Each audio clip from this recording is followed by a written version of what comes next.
Fishing may not be rocket science, but the graphite fly rod certainly is.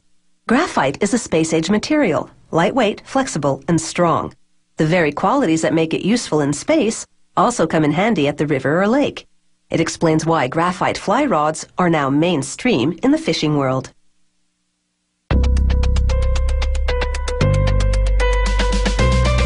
To make one, they start with a sheet of graphite.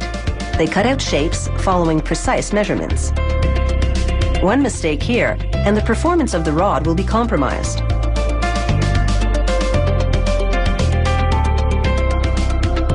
This will be a 3-piece rod with a butt piece, midsection, and tip. They place a shape on a tapered steel mandrel and peel away the paper backing.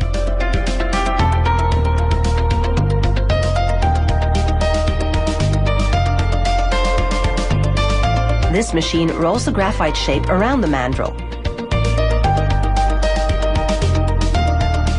They make all 3 sections of the fishing rod the same way. A graphite strip at the end reinforces it all. The graphite remains on the mandrel for the next step. They wind polypropylene tape around the graphite to squeeze out any air pockets between the layers.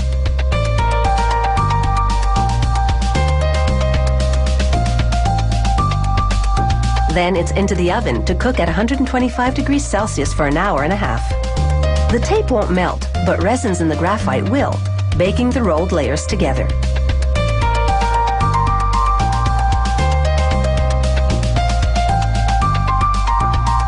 Afterwards, they remove the shrink tape and pull the graphite blank off the steel mandrel.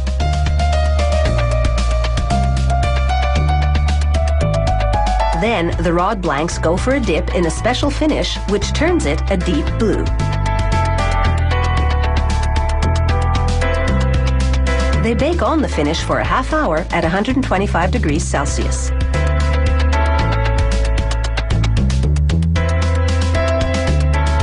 Afterwards, they measure the rod sections and cut them to size so they all fit together.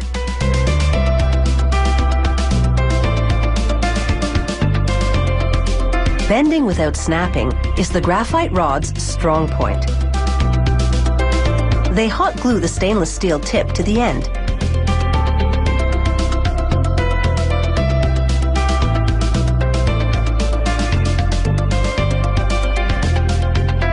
Then they piece together the retainer for the fishing reel.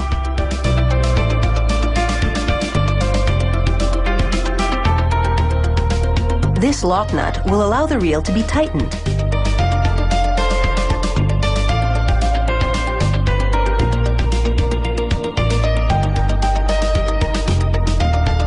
The butt plug will keep everything from sliding off.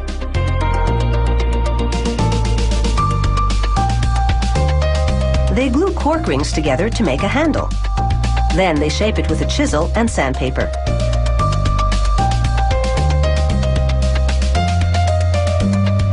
The line guides go on next. They keep things from getting into a tangle.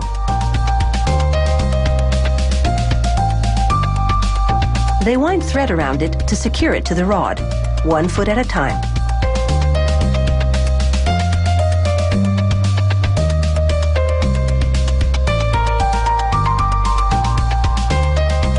A final step ensures the handiwork doesn't unravel. They place the rod in a rotating jig and brush 3 coats of glossy epoxy onto the thread wrap. This not only protects it, but gives it a nice finish.